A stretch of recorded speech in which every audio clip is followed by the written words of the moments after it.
Loading!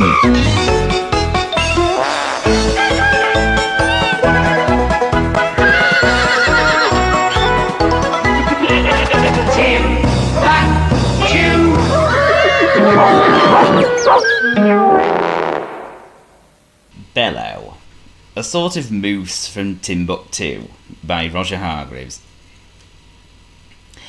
Bellow was a sort of moose, a Timbuctoo moose.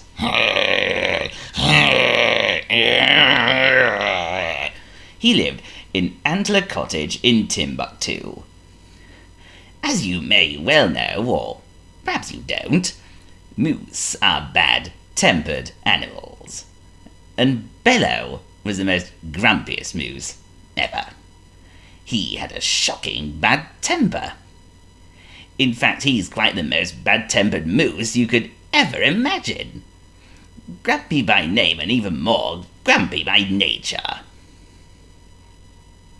However, this story is about something positive that happened to him. It was when he was out on a walk on a very rainy day in Timbuctoo. Not bad weather for grumbling, he thought to himself. It was then he met Wolf. Wolf, as you may well know, is a sort of dog. Woof, woof. All right, Bellow, me old mate, greeted Wolf warmly. How are you? All the worse for seeing you here, replied Bellow gruffly. God blimey, exclaimed Wolf. I can see that you're your usual grumpy self. You got a problem with that? Demanded Bellow. Not at all, me old mate, replied Wolf calmly. Then who should appear but Laugh? Laugh was a sort of hyena. A very funny hyena. Hey! Hey, Wolf and Bellow! He greeted in his funny way of speaking. I've got a joke for you. What do you get if you cross a supersonic jet with sticky tape? I don't know, and frankly I don't care, scoffed Bellow. I don't know, said Wolf, eager to find out the punchline. Something that breaks the sound barrier, replied Laugh. The man's in again! Ha ha! Wolf thought it was very funny indeed. He was in fits of laughter. Bellow, on the other hand, just scoffed again and went on his way, grumbling and muttering.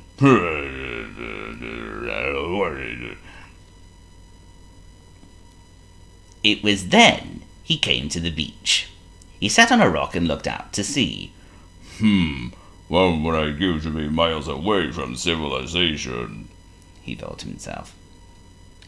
He hadn't got far in his thoughts when he saw 4 stretchy red arms appear from the sea. 4 stretchy red arms with gloved hands on them. Can you guess who they belonged to? If you said Glug, who was a sort of octopus, you're right. Hey there, Bellow, he greeted in his loopy way of speaking. Care for a tickle? I'll tickle you in a minute, you little devil, replied Bellow angrily. With my handlers! And he was just about to headbutt Glug, when suddenly Glug reached out his tentacles and tickled Bellow. Despite his rage, Bellow did laugh for a little while at being tickled, until Glug playfully swam back home to Sucker Cottage, which is where he lived. Bellow stopped laughing. He had just about enough of everyone. He stomped off back into the woods back to Antler Cottage when he came across a well. Little did Bellow know that this was a wishing well. He decided to take a drink of water from it. And also, little did he know that whoever drinks deeply from the water from this well has their wish come true. So he said, I wish that anyone who tries to make me smile won't be able to.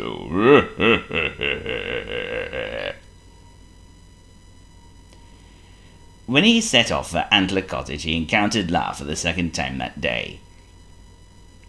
He was giggling like any old owl. Well, hey there, Bellow, he said. I thought of the most funniest joke ever. Why do flamingos stand on one leg? "Oh, I don't know," replied Bellow slyly. "Do tell me, why do flamingos stand on one leg?" Because they're like stilts, replied Laugh. But then he realized he made an error in his punchline. He corrected himself by saying, because they like to take to the high road? Hang on, that's not right. Bellow grinned a devious grin. Laugh was trying so hard to remember the punchline to his joke, but the more he tried to remember it, he just kept getting it wrong so many times that he went off in a huff. Bellow chuckled and set off. He then happened to encounter Wolf again. "All right, Bellow, me old mate," greeted Wolf for the second time that day. "Still feeling down in the mouth? Give us a smile. Here, I'll show you how it's done." But try as he might, Wolf couldn't muster a smile, not even a grin for that matter. "I'm waiting," replied Bellow mischievously. But Wolf couldn't smile, no matter how many times he tried. In the end, he went over and burst into tears. Bellow grinned and decided to go back to the beach to pay Glug another visit before heading home. When he got to the beach, Bellow said, "Hey, Glug, get over here!" "You rang?" asked Glug. "Go ahead and tickle me, you know you want to," replied Bellow. "Oh, I thought you'd never ask!" exclaimed Glug playfully, and stretched out those extraordinarily long tentacles of his. He wished he hadn't, though, because his tentacles repelled from Bellow, no matter how many times he tried to tickle him. They wrapped around Glug's body until he looked like a present. Spluttered Glug. He was trying to say, "Help me!" but he couldn't talk properly with his tentacles tied up and around his body. Bellow grinned, another mischievous grin, and went home to Antler Cottage. And Glug had to swim home very slowly, thinking about why he should never be cheeky to Bellow again. That evening, Bellow sat down on his sofa and thought about what a day it had been for him. Laugh blundering his punchlines, Wolf bursting into tears because he couldn't smile, and Glug in a tangle. And you know what Bellow did next? He laughed. Yes, you read correctly. Bellow laughed. Well, maybe not a very big laugh, but a laugh nonetheless. But if you were to meet Bellow and tell him about this, he would say, "You are not to tell anyone. It's our little secret."